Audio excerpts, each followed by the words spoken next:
আমরা জানি আমাদের এই সূর্য সিদ্ধান্ত মতে বছরে ৩৬৫ দিন। যখন মানুষ মারা যায় তখন সেটাকে শোপিণ্ড অশৌচ বলা হয়।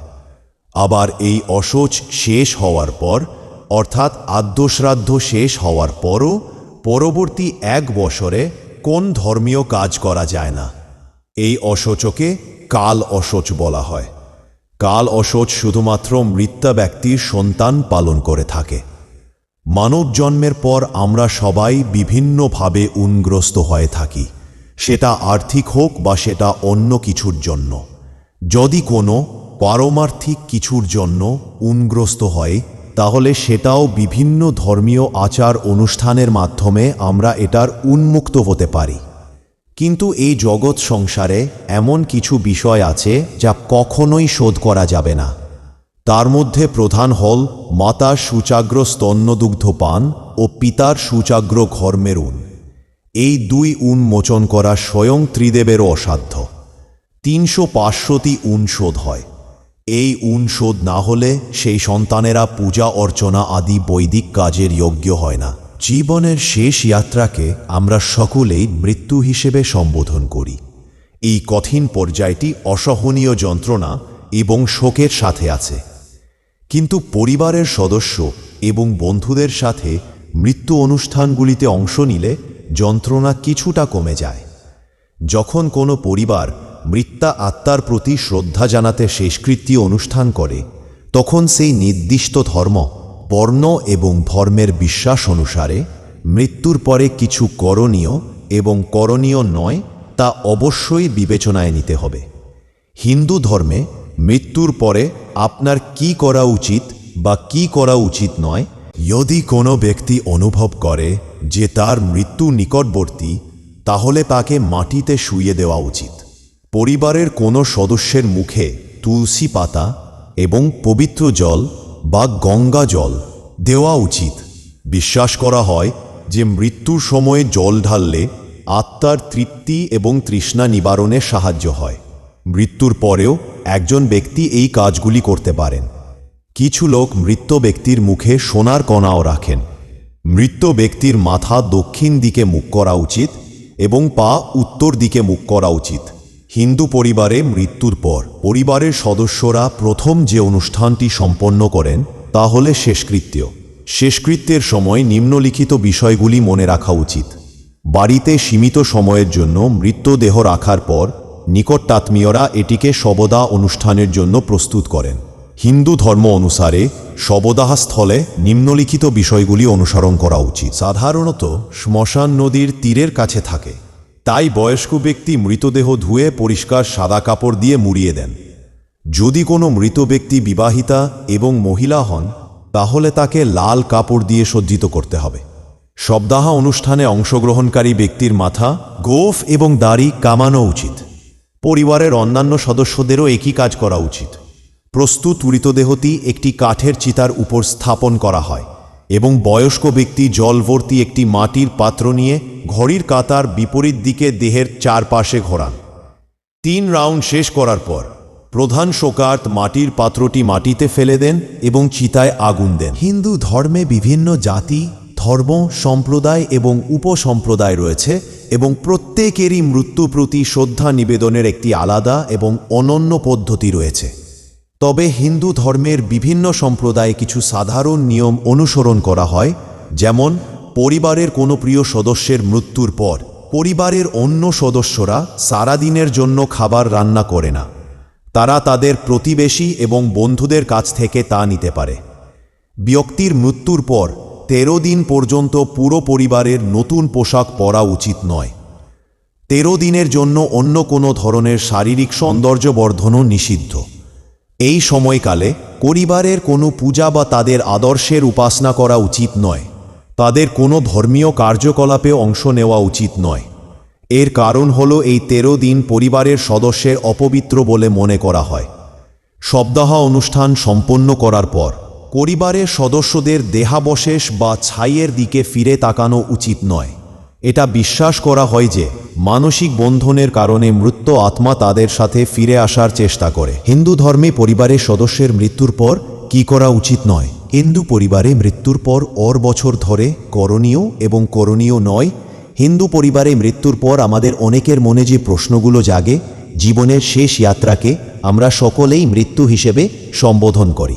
এই কঠিন পর্যায়টি অসহনীয় যন্ত্রণা এবং শোকের সাথে আসে, কিন্তু পরিবারের সদস্য এবং বন্ধুদের সাথে মৃত্যু অনুষ্ঠানগুলিতে অংশ নিলে যন্ত্রণা কিছুটা কমে যায়। যখন কোনো পরিবার মৃত আত্মার প্রতি শ্রদ্ধা জানাতে শেষকৃত্যে অনুষ্ঠান করে, তখন সেই নির্দিষ্ট ধর্ম, বর্ণ এবং ধর্মের বিশ্বাস অনুষ্ঠান মৃত্যুর পরে কিছু করণীয় একটি গুরুত্বপূর্ণ অনুষ্ঠানের নাম অস্থি বিসর্জন। এই অনুষ্ঠানের মাধ্যমে পুরুষ সদস্যদের শ্মশানে যেতে এবং মাটির পাত্রে পোড়ানোর পর চাই সংগ্রহ করতে বলা হয় এবং পবিত্র নদীতে বা ব্যক্তির ইচ্ছানুযায়ী কোনো পবিত্র স্থানে অস্থি বিসর্জনের মাধ্যমে অনুষ্ঠানটি শেষ করা হয়। এটি এমন একটি প্রথা যা মৃত আত্মার পবিত্রতা বজায় রাখার জন্য এবং তাকে মোক্ষ অর্জনে সহায়তা করার জন্য পরিচালিত হয়। মৃত্যুর পরে আমরা কি অস্থি রাখতে পারি? হিন্দু ধর্ম অনুসারে মৃত্যুর পরে অস্থি রাখা নেতিবাচকতা প্রতিফলিত করে। তাই যেহেতু এটি বাড়িতে আনা হয় না, তাই এটি বাড়ির বাইরে থেকে পবিত্র স্থানে নিয়ে যাওয়া হয়, যাতে আত্মা মোক্ষ অর্জন করতে পারে এবং পুনরায় জন্মগ্রহণ থেকে মুক্ত হতে পারে। যেহেতু হিন্দু ধর্ম যে কোনো পবিত্র শোভাযাত্রায় সাত্ত্বিক আহারের অনুসরণ করে, তাই মৃত্যুও এর ব্যতিক্রম নয়। মৃত ব্যক্তির পরিবারের সদস্যদের অথবা যারা তাদের কাছে শোক ভাগাভাগি করার জন্য পৌঁছায়, তাদের প্রায়শই সাত্ত্বিক খাবার দেয়া হয়। সাত্ত্বিক খাবারের অর্থ হল যখন খাবারটি পেঁয়াজ এবং রসুন ব্যবহার না করে এবং একটি নির্দিষ্ট সময়ের জন্য নিরামিষ অভ্যাস বজায় রেখে তৈরি করা হয়। মিছিলের নেতৃত্ব দানকারী জ্যেষ্ঠ পুত্র প্রথমে খায় এবং তার খাবার শেষ হওয়ার পর পরিবারের বাকি সদস্যরা তা অনুসরণ করে। এর পেছনে যুক্তি হল, হিন্দুরা দৃঢ়ভাবে বিশ্বাস করে যে তামসিক খাবার আমিষ, পেঁয়াজ, রসুন খেলে বাড়িতে নেতিবাচক শক্তি আসে, যা অন্যদেরও ক্ষতি করতে পারে। তাই পরিবার সাত্ত্বিক খাবার এবং প্রার্থনা মেনে চলে, যাতে শান্তি ও ইতিবাচকতার পরিবেশ তৈরি হয় এবং আত্মা শান্তিতে বিশ্রাম নিতে পারে এবং বস্তুবাদী জগৎ থেকে ঐশ্বরিক জগতে রূপান্তর সহজতর হয়। হিন্দু সংস্কৃতিতে মৃত্যুর পর নিকটাত্মীয়দের মধ্যে বিবাহ কমপক্ষে 1 বছরের জন্য নিষিদ্ধ। প্রথম আত্মীয়দের বিবাহের শোভাযাত্রা এবং অন্যদের জাগতিক অনুষ্ঠানে অংশ নেওয়া নিষিদ্ধ, কারণ শোকাহত পরিবার অন্যদের মধ্যে তাদের দুঃখ ভাগ করে নিতে এবং অন্যদের জন্য উৎসব নষ্ট করতে চায় না। এটি নিকটাত্মীয়দের তাদের জীবন থেকে বিদায়ের সময় অনুভূতির সংঘর্ষ ছাড়াই শোক প্রকাশ করার অনুমতি দেয়।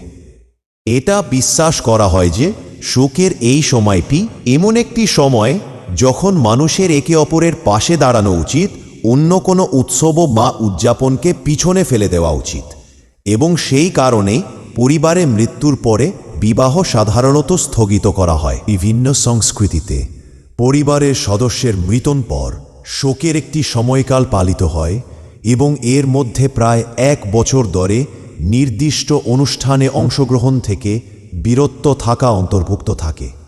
এই কার্যকলাপ মৃত ব্যক্তির পরিবারের সদস্যের আত্মার শান্তি এবং শ্রদ্ধা প্রদান করে।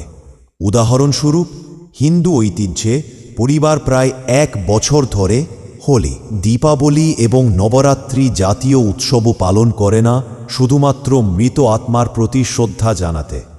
তাছাড়া মৃত্যুর পর প্রথম বছরে বিবাহ এবং জাগতিক অনুষ্ঠানও নিষিদ্ধ। ইহুদি ঐতিহ্যের কথা বলতে গেলে মৃতবার্ষিকী নামে পরিচিত ইয়াহরজেত বিবাহ এবং অন্যান্য গুরুত্বপূর্ণ অনুষ্ঠান থেকে দূরে থেকে পালন করা হয়।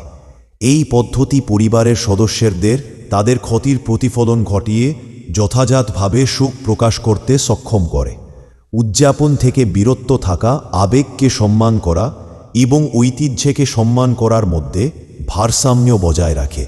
মুসলমানরা এই ধরনের আচার অনুষ্ঠান অনুসরণ করে না, তবে শিখ ধর্মে এবং হিন্দুরা প্রায় একই ঐতিহ্য অনুসরণ করে এবং নিশ্চিত করে যে তাদের আত্মায়ের মৃত্যুর পর কমপক্ষে প্রথম বছরের মধ্যে উদযাপন বন্ধ থাকে। প্রাচীনকালে বিশ্বাস করা হতো যে মৃত ব্যক্তির মুখে সোনা রাখা সম্পদ এবং পরকালের দিকে নিরাপদ পথের প্রতীক।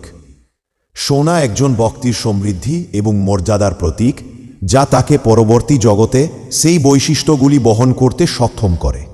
এই কার্যকলাপটি আধ্যাত্মিক এবং পার্থিব সমৃদ্ধির মধ্যে সংযোগ প্রদর্শন করে, যেখানে সোনা অমরত্বের একটি পবিত্র প্রতীক। মৃত ব্যক্তির মুখে সোনা রাখলে তা আত্মাকে নেতিবাচক শক্তি থেকে রক্ষা করে এবং পরলোকে এক সুফল বয়ে আনে বলে বিশ্বাস করা হয়। তাই বিশ্বাস করা হয় যে মৃত ব্যক্তির মুখে সোনা রাখা উচিত, যাতে পরলোকে তাদের জীবন মসৃণ হয়। আমরা হিন্দু পরিবারে মৃত্যুর পর সকলের মনে যে অনেক প্রশ্ন থাকে তা নিয়ে আলোচনা করেছি। একটি সাধারণ প্রশ্ন হল, পরিবার বা আত্মীয় স্বজনদের পরিবারে মৃত্যুর পর আমরা কি গৃহপ্রবেশম বা গৃহ উষ্ণায়ন অনুষ্ঠান করতে পারি? তাহলে উত্তর হল না। আপনার দশম বা ত্রয়োদশ দিনের আচার অনুষ্ঠান শেষ না হওয়া পর্যন্ত অপেক্ষা করা উচিত, কারণ আমরা দ্বিতীয় প্রশ্নে মৃত্যুর পর সূতক নিয়ম সম্পর্কে আলোচনা করেছি। তাই এটি প্রধান কারণ। যদি ঘণ্টা উষ্ণায়ন করা হয় তাহলে আমাদের পূজা করতে হবে, কিন্তু আমরা কমপক্ষে 13 দিন ধরে পূজা করতে পারি না।